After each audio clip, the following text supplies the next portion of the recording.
മിശിഹായിൽ അനുഗ്രഹീതരായവരെ, ദിവ്യകാരുണ്യ ഈശോ ഈ ദിവസം നിങ്ങളെല്ലാവരെയും സമർത്ഥമായിട്ട് അനുഗ്രഹിക്കട്ടെ എന്ന് പ്രത്യേകമായിട്ട് പ്രാർത്ഥിക്കുകയാണ്. വിശുദ്ധ മത്തായിയുടെ സുവിശേഷത്തിൻ്റെ 6-ാമത്തെ അധ്യായത്തിൻ്റെ 5-ാം തിരുവചനത്തിൽ നാം ഇപ്രകാരം വായിച്ച് ധ്യാനിക്കുന്നു: നിങ്ങൾ പ്രാർത്ഥിക്കുമ്പോൾ കപടനാട്യക്കാരെ പോലെ ആകരുത്. അവർ മറ്റുള്ളവരെ കാണിക്കാൻ വേണ്ടി സിനഗോഗുകളിലും തെരുവീഥികളുടെ കോണുകളിൽ നിന്ന് പ്രാർത്ഥിക്കാനാണ് ഇഷ്ടപ്പെടുന്നത്. സത്യമായി ഞാൻ നിങ്ങളോട് പറയുന്നു, അവർക്ക് പ്രതിഫലം ലഭിച്ചു കഴിഞ്ഞു. നിരന്തരം പ്രാർത്ഥിക്കുവിൻ എന്ന് നമ്മോട് ആവശ്യപ്പെടുന്ന ഈശോനാഥൻ പറയുകയാണ്, കപടനാട്യക്കാരെ പോലെ നീ ആകരുത്. പ്രിയപ്പെട്ടവരെ, നിശബ്ദതയിലുള്ള ഒരു പ്രാർത്ഥന ഈശോ നമ്മിൽ നിന്ന് ആഗ്രഹിക്കുന്നുണ്ട്. നിരന്തരമായ പ്രാർത്ഥന എന്ന് പറയുമ്പോൾ എപ്പോഴും അടച്ചിട്ട ഒരു മുറിക്കുള്ളിലിരുന്നുള്ള ഒരു പ്രാർത്ഥനയല്ല. നമ്മുടെ അധ്വാന നിമിഷങ്ങളിലും നമ്മുടെ ജീവിതത്തിൻ്റെ ഉത്തരവാദിത്വ നിർവഹണ നിമിഷങ്ങളിലും പ്രാർത്ഥിക്കുവാനായിട്ട് നമുക്ക് സാധിക്കണം. ആ പ്രാർത്ഥന അത് നിശബ്ദമായ ഒരു പ്രാർത്ഥനയാണ്. കാരണം നമ്മൾ അധ്വാനിക്കുകയാണ്, എന്നാൽ പ്രാർത്ഥന ഉള്ളിലുണ്ട്. ഇത് മറ്റാരും കാണുന്നില്ല. ഈ ഒരു പ്രാർത്ഥന നമ്മിൽ നിന്ന് ഈശോ ആഗ്രഹിക്കുന്നുണ്ട്. ഈ പ്രാർത്ഥന നമ്മൾ ഏത് കാര്യം ചെയ്യുന്നോ അത് ദൈവത്തിന് സമർപ്പിച്ചുകൊണ്ട് ഓരോ നിമിഷവും ചെയ്യുക.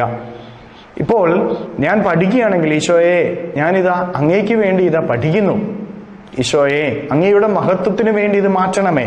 ഈ ഒരു സമർപ്പണ പ്രാർത്ഥനയോടെ, അതുപോലെ അധ്വാനിക്കുമ്പോൾ ഈശോയെ അങ്ങയുടെ മഹത്വത്തിന് വേണ്ടി എൻ്റെ ഈ അധ്വാനത്തെ സമർപ്പിക്കുന്നു. അങ്ങയുടെ മഹത്വത്തിന് വേണ്ടി എൻ്റെ ഓരോ കാര്യങ്ങളെ സമർപ്പിക്കുന്നു. ഈ ഒരു മനോഭാവത്തോടുകൂടെ ഉള്ളിലുള്ള ഒരു സമർപ്പണ പ്രാർത്ഥനയോടെ ഓരോ കാര്യങ്ങളും ഒന്ന് ചെയ്തു നോക്കിക്കേ. അത് നിശബ്ദമായ ഒരു പ്രാർത്ഥനയാണ്. ഈ ഒരു പ്രാർത്ഥന ഈശോ നമ്മിൽ നിന്ന് ആഗ്രഹിക്കുന്നുണ്ട്. ഈ പ്രാർത്ഥനയിലൂടെ നാം ഏത് കാര്യം ചെയ്യുന്നുവോ ആ കാര്യങ്ങൾക്കെല്ലാം വലിയ വിജയം ലഭിക്കുകയും ചെയ്യും. നിരന്തരമായ പ്രാർത്ഥന ഇപ്രകാരം നമുക്ക് നടത്താം. നിശബ്ദമായ പ്രാർത്ഥന അനുദിന ജീവിതത്തിൻ്റെ ഉത്തരവാദിത്വ നിർവഹണത്തിലൂടെ നമുക്ക് നടത്താം. ഈശോ നമ്മെ അനുഗ്രഹിക്കട്ടെ. കരങ്ങളെ യാചനയോടെ പിടിച്ചുകൊണ്ട് നമ്മുടെ പ്രാർത്ഥനകളും യാചനകളും എല്ലാം ഈശോയ്ക്ക് സമർപ്പിച്ച് സ്തുതിച്ച് പ്രാർത്ഥിക്കാം. ഹല്ലേലൂയ.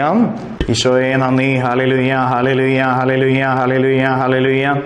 കർത്താവായ ഈശോയെ, മക്കൾ ഓരോരുത്തരെയും അനുഗ്രഹിക്കണമേ, ആശീർവദിക്കണമേ. ഇവരുടെ ജീവിതങ്ങളെ ഏറ്റെടുക്കണമേ, ഇവരുടെ കഷ്ടപ്പാടുകളെ ഏറ്റെടുക്കണമേ, ഇവരുടെ അധ്വാനങ്ങളെ, പഠനങ്ങളെ ഏറ്റെടുക്കണമേ. ഇവർ പോകുന്ന വഴികളിൽ അങ്ങ് ഇവരുടെ കൂടെ ഉണ്ടായിരിക്കണമേ. എല്ലാ കെട്ടുകളും ബന്ധനങ്ങളും പൈശാചിക ശക്തിയിലും ഉപദ്രവങ്ങളും ഇവരുടെ ജീവിതത്തിൽ നിന്ന് നിർവീര്യമായി തീരട്ടെ എന്ന് കൽപ്പിക്കുന്നു. Hallelujah, hallelujah, hallelujah, hallelujah. നിത്യം പിതാവും പുത്രനും പരിശുദ്ധാത്മാവുമായ സർവേശ്വരായ എന്നേക്കും ആമേൻ.